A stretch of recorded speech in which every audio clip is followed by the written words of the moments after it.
Our next speaker, Eugene Valberg, received his PhD from the State University of New York at Buffalo, and he taught philosophy in the United States for about 10 years before heading for more exotic climes. And from 1976 to 1988, he taught in universities in Africa and Papua New Guinea, until something that is unfortunately all too common in our circles happened to him. His views on race were published in a newspaper, against his permission, by the way, and he suddenly found himself forced to change careers.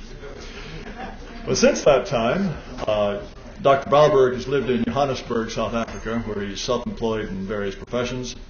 Dr. Valberg, in fact, shares the distinction with only myself and Sam Dixon as being the only person who actually spoke at the very first American Renaissance Conference in 1994. Good for him. I should say we three are the only ones here today. Now, I had become acquainted with Dr. Valberg through his absolutely fascinating book called Racism, Guilt, Self-Hatred, and Self-Deceit, which is an extraordinary account of the racial wisdom he's accumulated in various offbeat parts of the world. The book is available by internet, and also if you speak to Dr. Valberg, he'll be happy to tell you how to get a copy. So I'm very pleased that Dr. Valberg has agreed to return to the AR podium and once again share his insights. So please, if you would, welcome Eugene Valberg.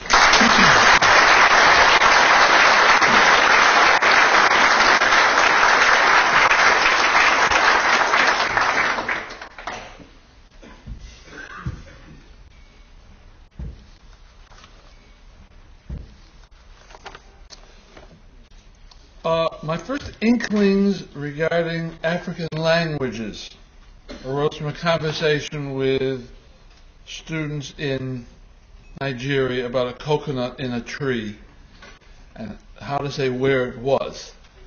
I said, how would you say that it's about halfway up the tree? And they simply said, you can't say that. All you can say is that it's up. I said, how about it's all the way up? He said, it doesn't matter. All you can say is up. In other words, there's no sense of gradations. A few years later in Nairobi, two women expressed surprise when they saw that I had an English dictionary. Isn't English your language? They said, yes, it's my only language. Well, then why do you need a dictionary? In short, they were puzzled that I needed an English dictionary, and I was puzzled at their puzzlement. I said, there are always times, I said, when you come across a word that you don't know, and so you look it up in a dictionary. They said, but if English is your language, how can there be words you don't know? I said, well, what do you mean? There's always, no one knows all the words in their language. And they responded, but we know all the words in our language. Every Kikuyu, which was their language, every Kikuyu does. I said, what? I was really surprised. And then it dawned on me that being an entirely oral language, which had never been written, they would have to know all the words in their language, because a non-written oral language only exists in the minds of the speakers of that language. Whereas in a language like English, which is written down, the language expands indefinitely and is much greater than one person could possibly know. So that if the words in Kikuyu weren't known by the speakers, they couldn't be anywhere else, because where else could they be besides in the minds of these speakers? Which means that a non-written language has basically a finite size and is basically static. But if the size of a language is limited, it follows that the concepts in that language are also going to be limited. And therefore that the language and the thinking of such people is going to be impoverished. Of course, it is impoverished only in relation or comparison to a language like English. African languages were of necessity sufficient in their pre-colonial context. While numerous dictionaries have been compiled between European and African languages, there are very few intra-African language dictionaries. I've seen a Zulu dictionary. It is a small format paperback, 252 pages long. My queries into Zulu began when I rang the African language department at a university in Johannesburg and got to a white guy. I asked whether precision existed in pre-contact Zulu, in other words, in indigenous Zulu. He said, "Oh, that's a very Eurocentric question," and he wouldn't answer it. I called again, spoke to another white guy, got exactly the same answer. So I called UNISA in Pretoria. I spoke to a young black guy. What was the Zulu entry for precision? He said, "to make like a straight line." Was this part of indigenous Zulu? No, he said, that was added. As has been my experience in Africa, we got along like a house of fire. I explained my interest in Zulu. We found my questions very interesting. Abstract concepts are usually intangible and cannot be perceived by the senses. The number 7 is prime. Its primeness, however, cannot be seen, felt, or heard. It can only be perceived by the mind. Abstract entities are often things which do not exist. What would happen if everyone threw rubbish everywhere refers to something which hopefully will not happen. Nevertheless, we can think about what would happen if everyone did that. Everything we observe occurs in time, and everything we see exists in space, yet we cannot perceive either time or space with our senses, only with the mind. Precision is also abstract. While we can see and touch things made with precision, precision itself can only be grasped by the mind. So how do we acquire abstract concepts? Is it enough, for example, that we make things with precision to have the concept of precision? Africans make excellent carvings, clearly made with precision. So why isn't the word in their language? Well, to have the concept of precision, we must not only deal with precision, but we must become aware that there is such a thing as precision and then give it a name. How do we acquire such concepts as belief and doubt? We all have beliefs. Even animals have belief. When a dog wags its tail when he hears his master is coming, he believes that his master is coming. But it has no concept of belief because it has no awareness that it has this belief, and so has no awareness of belief per se. In short, it has no self-consciousness. It is not aware of this state of mind. A rat conditioned to expect food after pressing a bar, but who then finds that sometimes it doesn't come, will begin doubting that the bar will bring food. But it doesn't have a concept of doubt precisely because it lacks the self-consciousness to become aware of this state of mind, which we call doubt. I observed early on that blacks generally lack self-consciousness. If self-consciousness, self-awareness is a sine qua non for developing abstract concepts, it is not surprising that black languages are deficient in abstract terms. This lack of introspection, in fact, has its advantages. It has been my experience that neurotic behavior, characterized by excessive and unhealthy self-consciousness. A rat conditioned to expect food after pressing a bar, but who then finds that sometimes it doesn't come, will begin doubting that the bar will bring food.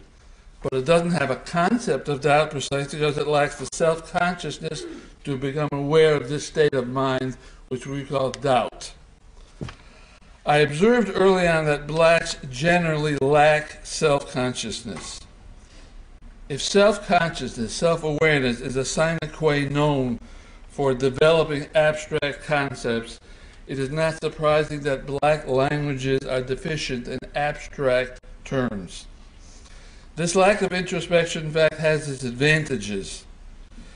It has been my experience that neurotic behavior, characterized by excessive and unhealthy self-consciousness, is less common amongst blacks. Several psychiatrists that I've spoken to confirm this. Insofar as blacks lack self-consciousness, they will obviously have less unhealthy self-consciousness and therefore less neuroses. I'm also confident that sexual dysfunction characterized by such self-consciousness and foisted upon men by feminism is also uncommon amongst black men. After discussing precision with this black guy at this university in Pretoria, I was assured by him that it was otherwise with promise. I said, how about obligation? We looked it up. The Zulu entry means as if to bind one's feet. No, he said, that was added. No, it wasn't in Zulu prior to European contact. But if Zulu didn't contain the concept of obligation, how could it contain the word promise, since a promise is simply the oral undertaking of an obligation? For him, this was a light bulb experience. I thought I was interested because Africans so often fail to keep promises and never apologized, as if they had nothing to apologize for. Yes, he said, the Zulu word for promise, isitembiso, is not the correct word. When a black person promises, he said, he means maybe I will, maybe I won't. I said, but this makes nonsense of promising, whose very raison d'etre is to bind one to a course of action. When one is not sure he can do something, he may say, well, I will try, but I can't promise. He said he'd heard whites say that and had never understood it until now. In other words, as a young Romanian friend so aptly summed it up, when a black person promises, he means, I'll try. To explain this failure to keep promises as a linguistic problem is far-fetched. It is hard to believe that living with whites for so long that they could not learn the correct meaning, and it is too much of a coincidence that the same thing occurs in Nigeria, Kenya, and Papua New Guinea, places where I've also lived. Much more likely they lack the very concept and hence cannot give the word its correct meaning. But why do they lack this concept? That none of these cultures have the concept and that the people so often fail to learn them seems to indicate an intellectual incapacity. Note the huge significance of this definition of obligation, as if to bind one's feet. An obligation binds you, but it does so morally, not physically. It is abstract. You can't see it, you can't hear it, or touch it, which of course is precisely why there's no such word in Zulu. So what have these authors of this dictionary done? They've taken an abstract concept, obligation, and made it concrete. Feet, rope, tying are all tangible and observable. And therefore, they are things that all blacks will fully understand, precisely as they will not all understand what an obligation is. The fact that they had to define obligation in this way is therefore by itself compelling evidence for my thesis that Zulu thought lacks abstract concepts, and indirectly for my claim that blacks are deficient in abstract thinking. My thinking about blacks and time began in 1988 as I pulled into my garage. Several francophone Africans drove up and stopped right in front of my car. Hey, I said, you can't park here. Perfectly friendly and respectful, as I've known for a long time black Africans are. They asked me, oh, are you leaving now? No, I said, but saying what should have been the utterly obvious, I might want to leave sometime later. Park over there, and they did. The point is, their thinking seemed to encompass only the here and now. If you're leaving now, we understand, but otherwise, what's the problem?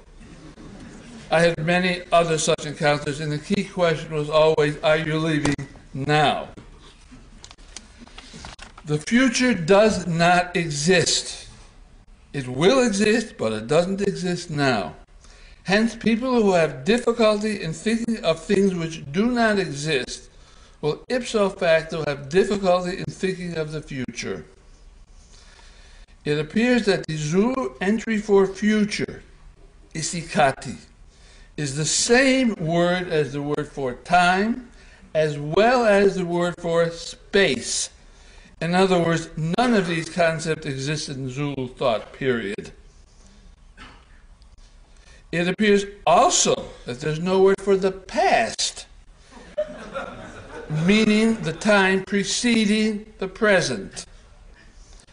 This should not be surprising since the past no longer exists, just as the future does not yet exist. So people who have difficulty in thinking of things which do not exist will have difficulty in thinking the past as well as the future, since neither exists. This has an obvious bearing on such things as gratitude, something I've long noticed is not common amongst blacks. You might wonder why it took me so long, why it took me more than 20 years to notice this phenomenon.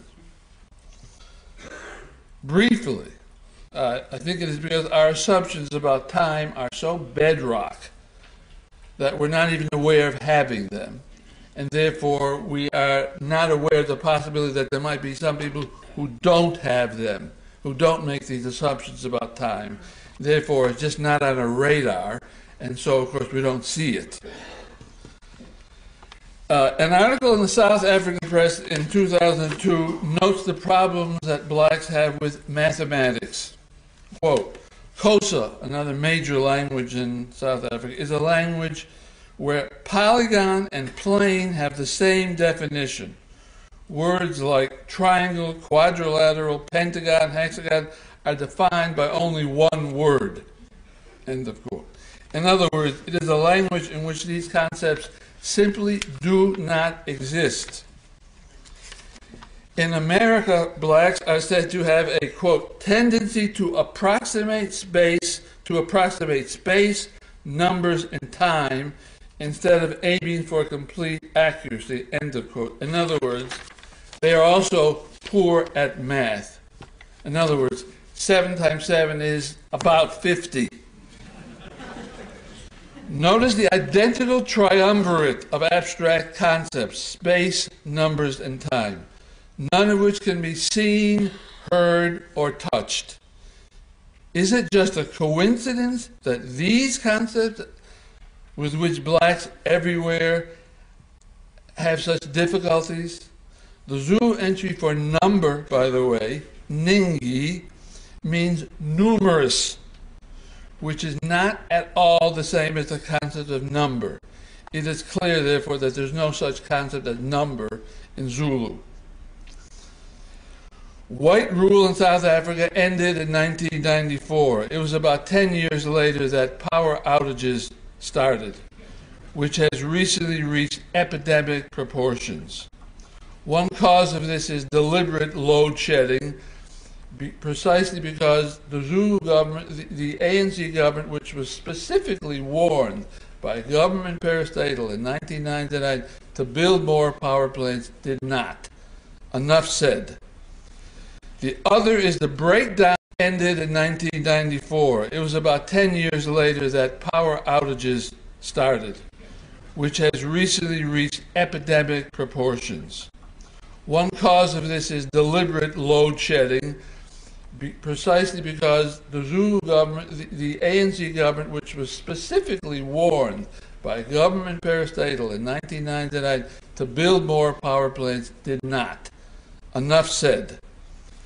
The other is the breakdown of existing power plants due to lack of maintenance. Maintenance is future-oriented, and the Zulu entry for maintenance is ondla, which means nourish, rear, bring up, keep an eye on, watch your crop. In short, there's no such thing as maintenance in Zulu thought. It would be hard to argue that the absence of the concept of maintenance has nothing to do with the fact that throughout Africa, the phrase "nothing works" is only an exaggeration. The New York Times reveals that New York City is considering a plan since implemented at getting blacks to do well on standardized tests and to show up for class, which could earn them as much as $500 a year. Adults would be rewarded for keeping a full-time job, having health insurance, and attending parent-teacher conferences. Students would be paid for doing well on tests and sometimes just for taking them, as well as for regular attendance and for each book they read. The clear implication is that blacks are not very motivated. Motivation involves thinking about the future and hence thinking about things which do not exist. Given black deficiencies in this regard, it is not surprising that they would be lacking in motivation, and having to prod them in this way is just further evidence for this. The Zulu entry for motivate is banga, under which I find in the dictionary, make, cause, produce something unpleasant, to cause trouble, contend over a claim, fight over inheritance, make for, aim at, journey. But when I ask blacks what banga means, they have no idea, which tells me that whatever it means, it does not mean motivation. Clearly, this is a substitute definition, finding the closest Zulu word as opposed to a constructed definition as if to bind one's feet. In fact, no Zulu word could refer to motivation for the simple reason that there is no such concept in Zulu. And if there's no such concept, there cannot be a word for it, precisely because in Zulu there is no it for motivation. All of which it helps explain the need to entice blacks into behaving as if they were motivated. The entry for ambition is langazela, which means simply desire or longing. Compare this to the Encarta dictionary. Desire for success, a strong feeling of wanting to be successful in life and achieve great things, which is in fact a good description of exactly what blacks so frequently lack. One explanation for this lack of abstract thinking, including the diminished understanding of time, is that blacks evolved in a climate where they could live day to day without having to think ahead. They never developed the ability to think of things which do not exist, precisely because there was never any need to. Whites, on the other hand, evolved in circumstances where they had to develop this ability, like what would happen if we don't build stout houses and store enough food and fuel for the winter. For them, it was either sink or swim. Fortunately for us, they swam.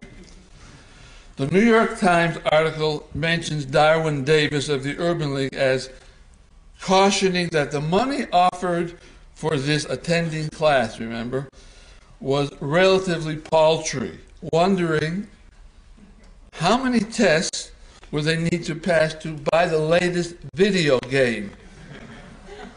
Instead of being shamed by the need for such a plan, he bitches that it's not enough. If he is unaware of how gross his remark is, he is morally obtuse.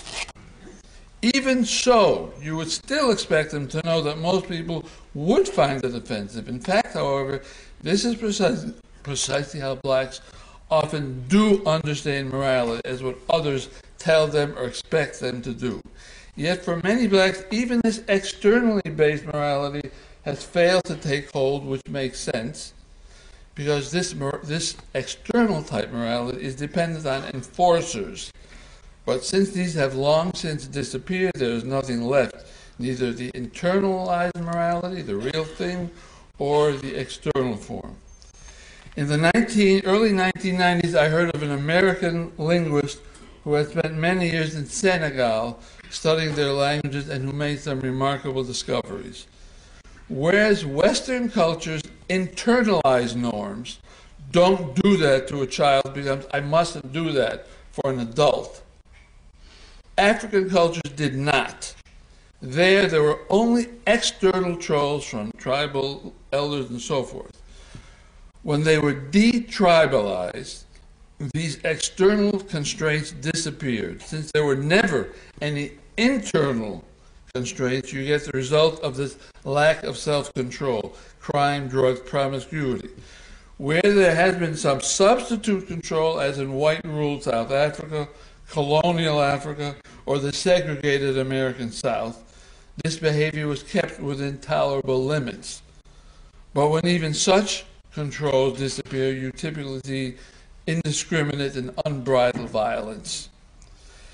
What this linguist never asked was why African cultures didn't internalize moral norms. That is, why they never developed moral consciousness. That it was just an historical accident seems implausible. More likely it results from fundamental deficiencies, specifically in abstract thinking ability.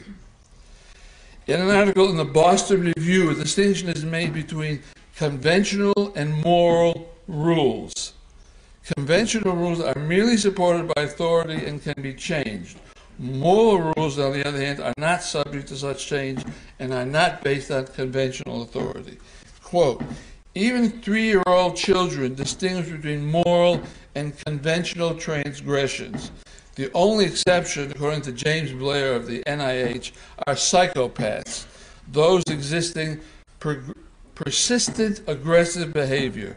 For them, all rules are based on external authority in whose absence anything is permissible. The conclusion is that healthy individuals in all cultures respect the distinction between conventional and moral rules. At least one anthropologist, however, argues that the special status of moral rules cannot be part of human nature, but is just an artifact of Western values. From the same article. Speaking of the Manyika in Zimbabwe, Anita Jacobson-Whitting says, I tried to find a word that would correspond to the English concept of morality.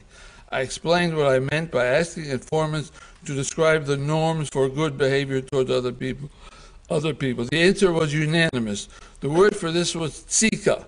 But when I asked my informants to translate tsika into English, they said it was good manners. In short, according to her, they did not have a concept of morality.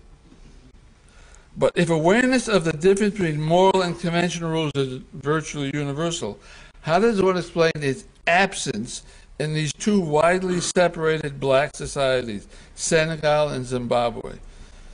Jacobson-Whitting's explanation is the typical nonsense that could only come from an intellectual. The concept of morality simply does not exist. More likely is that the concept of morality, while otherwise universal, is enfeebled specifically in black cultures, precisely because of deficiency in abstract thinking. The concept of morality may well be universal in healthy populations, but among psychopathic groups, to use James Blair terms, where anything is permissible, and where you find the violence and mayhem present in black populations, lacking externally imposed authority, the concept of morality may indeed be absent, and that would certainly qualify them as unhealthy. Is there a problem with the loudspeaker or what? Try this. Try that. By the way, the notion. Oh. Want me to start over again? I don't care. Where you left off. Okay. By the way, the notion that blacks are children in adult bodies is not without foundation. Too much? Okay. The notion that blacks are children in adult bodies is not without foundation. The average African IQ has the raw IQ score of the average 11-year-old white child. And this phenomenon of not internalizing moral norms is another illustration of the same idea, since this is precisely how white children typically understand morality. Don't do this, don't do that. Something similar is obviously true vis-a-vis the concept of law. Legal rules are man-made and can be changed, though they are generally founded on moral principles. Given what we've already said, it would not be surprising if blacks didn't regard laws as external commands. So being against the law means don't do that. This explains why blacks so often either slavishly and inflexibly enforce rules, allowing no possible exceptions, or simply ignore them altogether. In short, blacks frequently have at best a very limited grasp of what a law is, and therefore what rule of law means. The continent of Africa is one massive illustration of this. What is the explanation for all of this? From a South African book review in 1993. A Cape social worker sees elements that revel in violence. It's like a cult which has embraced a lot of people who otherwise appear normal. At the slightest provocation, their bloodlust is aroused. And then they want to see death. And they jeer and mock at the suffering involved, especially the suffering of a slow and agonizing death. End of quote. There's something so unspeakably vile and repulsive about this, something so beyond depravity the human brain recoils. This is not merely the absence of human sympathy, but the positive enjoyment of human suffering, all the more so when it's slow and agonizing. Can you believe jeering and mocking at such a thing? A letter writer describes necklacing. Quote, "The petrol-filled tire is jammed on your shoulders and a lighter is placed within reach. Your fingers are broken, needles are pushed up your nose, and you are tortured until you put the lighter to the petrol yourself." From the Chicago Tribune about Rwanda. "The ecstasy of killing, the lust for blood, this is the most horrible thought. It's beyond my reach. The lack of moral consciousness is further evidenced by their videotaping their crimes, apparently wanting to record it for posterity. Unlike Nazi war criminals, for example, who went to great lengths to hide their deeds, these people took pride in their work." A retired Afrikaner journalist discusses the Amy Beale trial. She was an American brutally murdered trying to help blacks. Quote, "It is impossible to explain in terms accessible to the rational mind this extract from a report of the trial." Quote, "Supporters of the three men accused of murdering her burst into laughing when a witness told how the battered woman had groaned in pain, pleading for her life. I have long suspected that the concept of rape cannot mean the same in Africa as elsewhere." From Newsweek around July 2000. According to a 3-year study in Johannesburg, more than half of the young people interviewed, both male and female, believe that forcing sex with someone you know does not constitute sexual violence. The casual manner in which South African teens discuss coercive relationships and unprotected sex is staggering. End of quote. The writer is puzzled by blacks' conduct regarding age, asking, why has the safe sex effort failed so abjectly? Well, aside from their profoundly different attitudes towards sex and violence and their heightened libido, a major factor has to be their diminished concept of time and their inability to think ahead, resulting in a just don't give a damn attitude. Nevertheless, I was still surprised by what I found in the dictionary. The main entry reads, act hurriedly, be greedy, rob, plunder, take possessions by force. While these entries are related to our concept of rape, there's one small problem. There is no reference to sexual intercourse. In a male-dominated culture where often saying no is not an option, as illustrated by the previous study just mentioned, taking sex by force is not really part of their mental calculus. Furthermore, rape clearly has a moral dimension. To the extent that blacks do not consider coerced sex to be wrong, then by our conception, they cannot consider it rape, because rape is bad.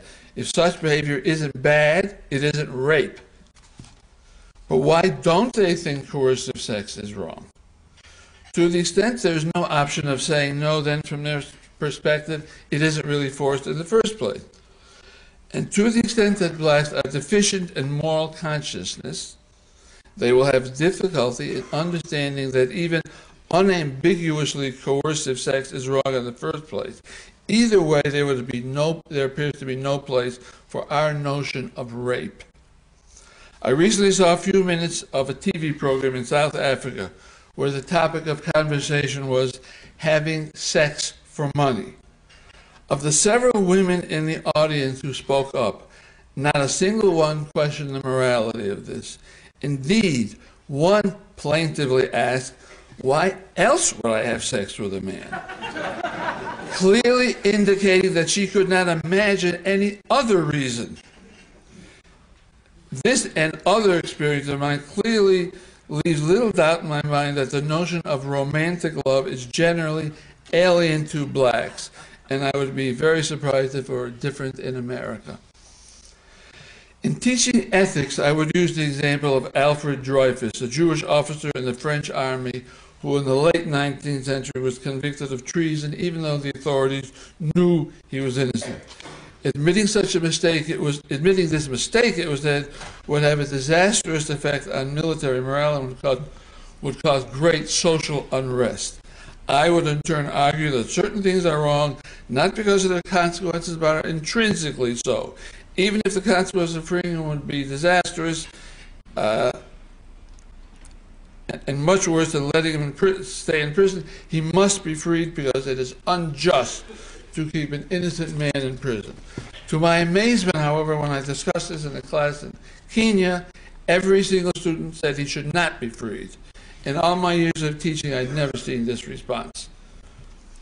Blacks, I believe, generally lack the concepts of subjunctivity and counterfactuality. Examining the Zulu dictionary indicates there is no concept of fact, which would seem to rule out the concept of counterfactuality. The entry for fact reads, a single word, saying, sentence, syllable, detail, meaning that none of these concepts exist in Zulu, including detail. And note, by the way, that one cannot be aware of precision without being aware of detail. Subjunctivity is conveyed in such statements as, what would you have done if I hadn't showed up on time? This is counterfactual because you did show up on time. Moreover, these things now could not happen. Yet we're asking the person to imagine what he would have done if something which didn't happen and now couldn't happen had happened. Among other things, this clearly requires self-consciousness, blacks' lack of which we have already discussed. A friend tried to persuade his workers to contribute to a health insurance policy. What's it for, they asked. Well, if you get sick, it would pay for the hospital. Their response was immediate. But boss, we're not sick. Yes, but what if you got sick? Reply, we're not sick. End of story. There are, however, circumstances in which blacks do think of the future. For example, they plan for their funerals. Notice, however, that death is a certainty, while ill health is only a risk, a notion that involves risk, a notion that involves subjectivity, probability, and matters of degree. The Zulu entry for risk, by the way, is danger and a slippery surface. Given the all-or-nothing nature of black thinking, if it is not certain that you will be ill, you will not be ill. Further, death is observable. Even those with only a limited grasp of the future know that people die, that crops grow, children become adults, etc. But note that these things are all concrete. Plants growing, people aging are observable. In short, blacks tend to be aware of time when it is manifested in the concrete and observable. One of the pivotal ideas underpinning morality is the golden rule: do unto others as you would have them do unto you. How would you feel if someone stole everything you own? Well, that's how you would feel if someone robbed you. The subjectivity here is obvious, but if blacks generally lack the capacity to think of subjectivity, they will have difficulty in understanding the golden rule, and hence, therefore, in understanding many aspects of morality. Given this, we might expect their capacity for empathy to be diminished, and this is evident in the examples already cited. After all, how do we empathize? When we hear of things like necklacing, we instinctively and unconsciously ask ourselves, how would I feel if that were me? But of course, I am not and cannot be that person. Yet this thought experiment, what if that were me, provides us with valuable moral information that we wouldn't want this to happen to us, and therefore we shouldn't want it to happen to others. To the extent that people are deficient in such abstract thinking ability, they will be deficient in moral understanding and hence in human empathy, which is precisely what we independently observe. In his book, Devil's Night, Zev Shafetz quotes a black woman in Detroit. Quote, I know some people won't like this, but whenever you get a whole lot of black people, you're going to have problems. Blacks are ignorant and rude. End of quote. A few years ago, a black friend invited me to her house. There was a group of women sitting in a circle chatting, all working at the same bank as my friend, and fluent in English. Even though I'd been invited by their host and had been introduced to them, they went right on speaking Zulu, knowing I spoke not a word of it. Hard to imagine, right? How to explain this? Well, most people simply couldn't be that rude to speak a language that someone doesn't know, they don't speak it, go right on speaking your language. Most persons wouldn't be rude. They know that this person would be uncomfortable, and that were this happened to them, they wouldn't like it. And so, putting themselves in the other person's shoes, they wouldn't do it to him. In short, the golden rule: don't do unto others as you wouldn't have them do unto you. So why would a room full of black people behave this way? Simple. Deficient in the ability to think counterfactually. How would I feel if that were me? It just does not occur to them that this other person will be uncomfortable. They will be unaware of the nature of their behavior because of the inability to think counterfactually. Not long ago, I was speaking to a black woman, a manager in a business store, about a headache remedy of mine that she wanted to sell. All the time there was a customer hanging about, waiting to speak to her. Finally, he interrupted us. Without a word, she walked off with him.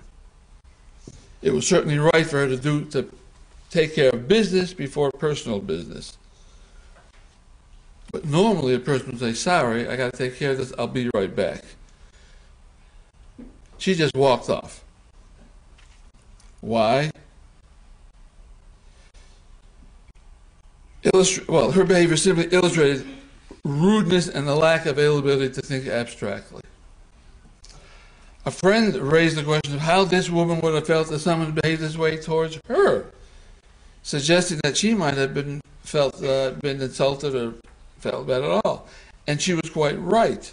She would not have been bothered because when all is said and done, what? Oh. What I'm saying is blacks have no concept of rudeness.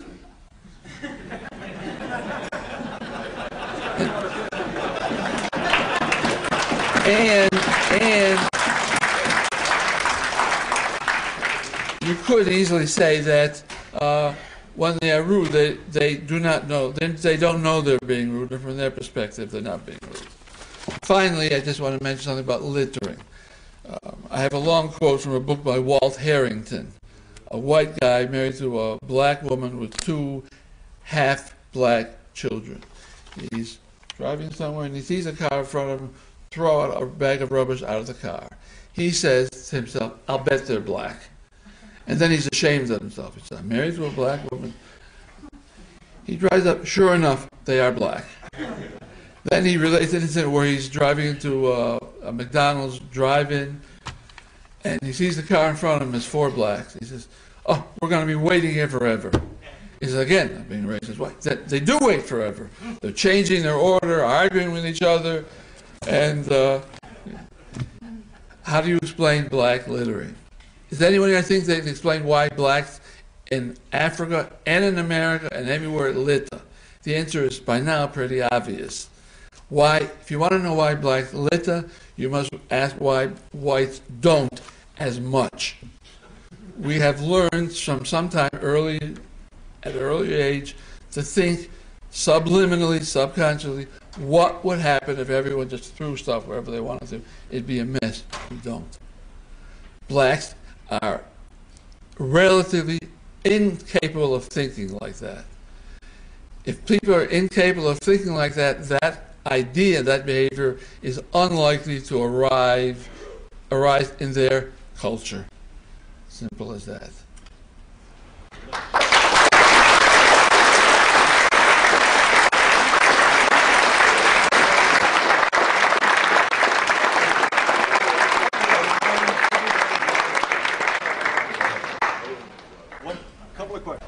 Shout? All right, I'll shout it out. All right.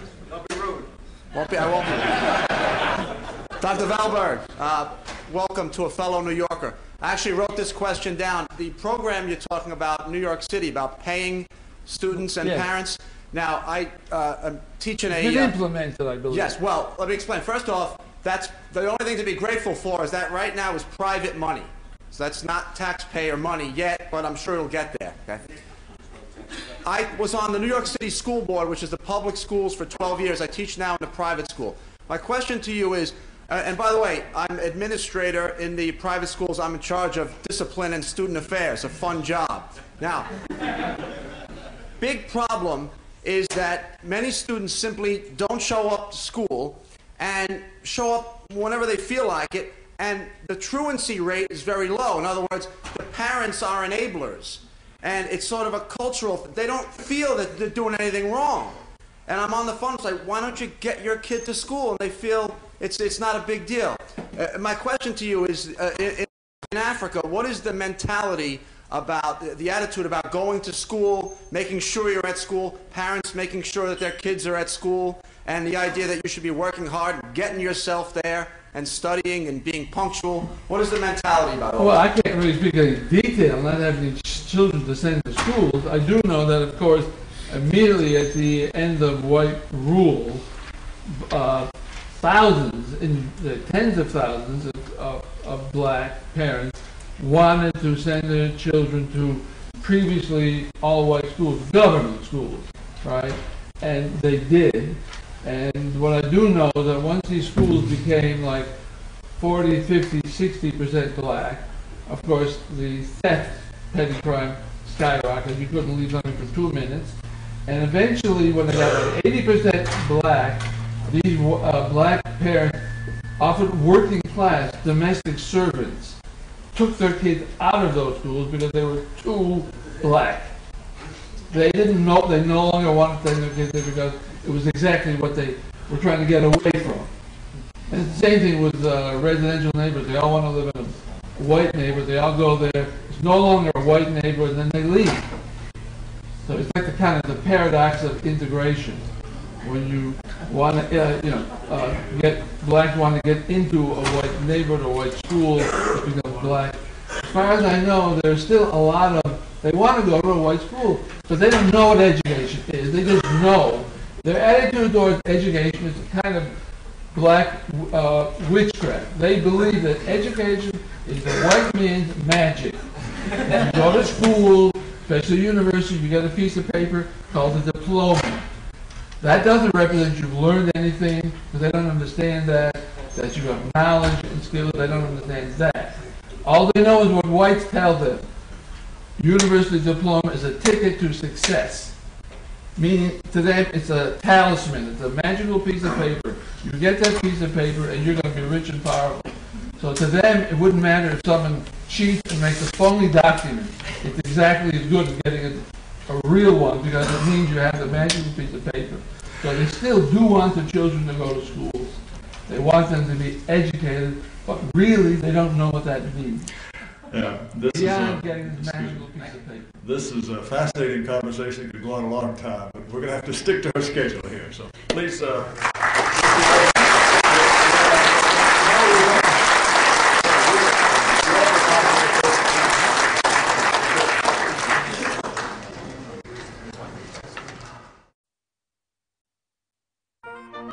If you'd like to contact American Renaissance, you may write American Renaissance at Post Office Box 527, Oakton, Virginia 22124.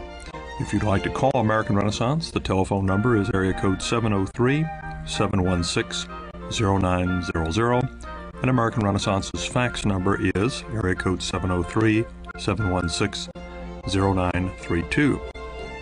American Renaissance also maintains a website. You may reach it at amren.com, amren.com. There you'll find regular news updates, links to books and publications, as well as an opportunity to email American Renaissance. Renaissance Audio Visual can be contacted at Post Office Box 1543, Marietta, Georgia 30061-1543. If you'd like to email us, you may email us at renaudviz, RENAUDVIS, @AOL.com.